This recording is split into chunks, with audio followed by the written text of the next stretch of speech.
శ్రీమాత్రే నమః. అందరికీ శుభోదయం అండి. ఈరోజు మొన్నసారి చెప్పాను డైట్ గురించి. అది నేనే ఫాలో అవ్వకుండా నిన్న పడ్డ అవస్థ.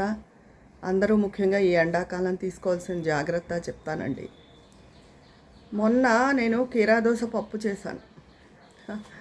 చేస్తే అది చాలా బాగా వచ్చిందనమాట. సాధారణంగా నేను తినను. సాయంత్రం మా వారికి టిఫిను, నాన్నగారికి ఫ్రై చేస్తా వేడిగా. ఏదో పొద్దున్న ఉన్న పెద్దవారు కదా, పొద్దున్న వేయడం ఇష్టం ఉండదు, ఆయనకు వేరేగా చేస్తాను. అదే నేను మా నాన్నగారికి నాకు సరిపోతుంది. అయితే ఆ కేరాదోస పప్పు మీద ఇష్టం కొద్దీ కొంచెం పప్పు ఉంది. ఆ పప్పు కొంచెం మజ్జిగ అన్నం తిన్నాను. రాత్రి పెరుగు తిన్నాను. రాత్రి మజ్జిగే తింటాం, మజ్జిగే మంచిదని తిన్నానండి. అంతే. నిన్న వీడియో చేశానా, ఆ తర్వాత టిఫిన్ అది తిన్నాను. ఇంకప్పటి నుంచి వామిటింగ్స్ పట్టేసుకున్నాయండి. వంట కూడా చేశాను. వంట చేసేటప్పటికి కూడా బాగానే ఉన్నాను. వంట అయిపోయింది, ఇంకంతే వామిటింగ్స్. ఎంత గ్యాస్ట్రిక్ పెయిన్లా వచ్చేసింది. పైగా నేను మొన్న సండే బయట లంచ్కి వెళ్ళాను. ఈవినింగ్ ఏమో టీ పార్టీకి వెళ్ళాను. అక్కడ సమోసా ఒకటి తిన్నాను. సమోసాలు 2 చిన్నవి, స్వీట్ కార్న్ సమోసా. ఇవన్నీ కలిపి గ్యాస్ట్రిక్ పెయిన్ వచ్చేసి వామిటింగ్స్ ఆగవే. నా దగ్గర ట్యాబ్లెట్స్ ఉంటాయి, గ్యాస్ట్రిక్ పెయిన్కి వేసుకుందాం, వామిటింగ్స్కి వేసుకుందాం అంటే మంచినీళ్ళు తాగినా వామిటింగ్ అయిపోయింది. ఇంకా అది హారిబుల్ అనమాట. అసలు భరించలేకపోయినా. ఒక 2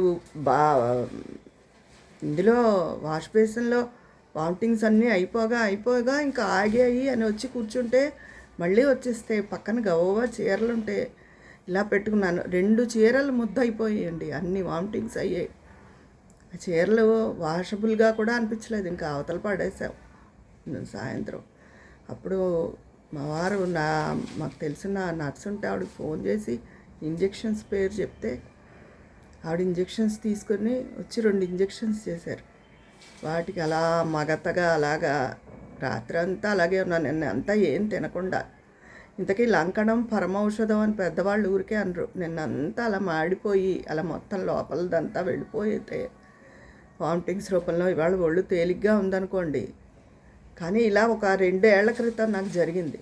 మామిడికాయ పప్పు అప్పుడు సరిగ్గా ఇదే వామిటింగ్స్, ఇదే మామిడికాయ పప్పు. పొద్దున్న చాలా బాగుందని రాత్రి కొంచెం తింటే తేడా చేసింది. అంటే ఇక్కడ ఒకటి ఉంది, నాకు గాల్ బ్లాడర్ తీసేశారండి చాలా ఏళ్ల క్రితం. నాకు 38 ఏళ్ళు అలా ఉన్నప్పుడు, ఇంచుమించు 20 ఏళ్ల క్రితం తీశారు. అప్పుడు డాక్టర్ గారు చెప్పారు బంగాళదుంప పొట్టు తినద్దు, పొట్టని ఏమాత్రం పప్పులు అవి కూడా చాలా లైట్గా తీసుకోండి, హెవీ అవనివ్వద్దు పొట్టను. అసలు ఎప్పుడు పొట్ట కొద్ది ఖాళీగానే ఉండిపోవాలి, పొట్ట నిండిలా అసలు తినద్దు.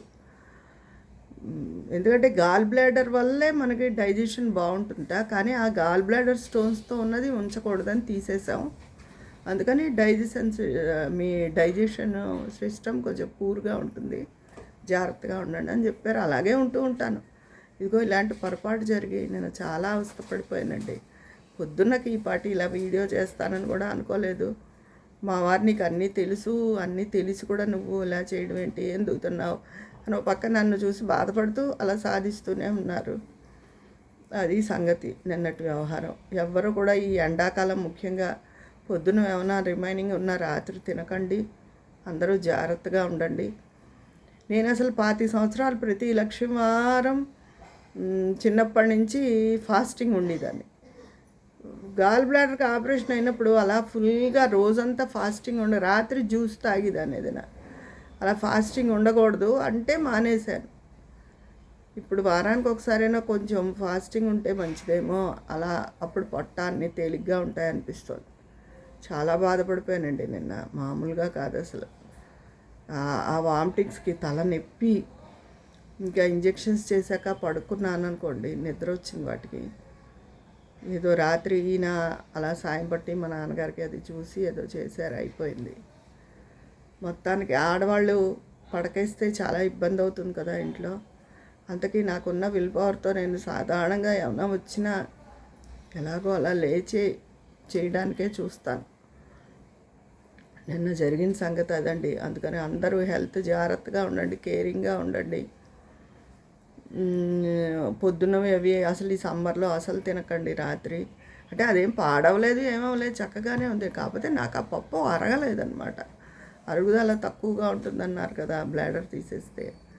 దాంతో నేను కక్కుర్తి పడ్డం, బాగుంది అని, రుచి బాగుంది అనడం పొరపాటైపోయింది.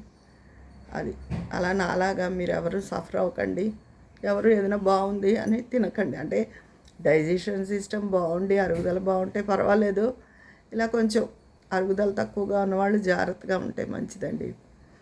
ఒక్కసారి ఈ సమస్యని మీ ముందుకి తీసుకొస్తే ఓహో అని ఒక ఐడియా వస్తుంది కదా అని చెప్పి నీరసంగా ఉన్న ఈ వీడియో చేశాను ఇవాళ.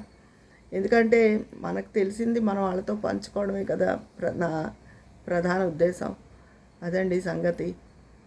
మళ్ళీ ఈవినింగ్ ఏదైనా కొంచెం ఓపిక వచ్చాక ఒక పాట ఏదో పాడి చూస్తాను. ఉంటాను మరి. మీ స్నేహితురాలు. మీ అభిప్రాయాలు కూడా కామెంట్ బాక్స్లో మరి చెప్పేసేయండి. మీకు ఇలాంటి అనుభవాలు అయ్యాయా ఈ అరుగుదలతో వాటిలతో అని. ఉంటాను. మీ స్నేహితురాలు విజయ పన్నాల.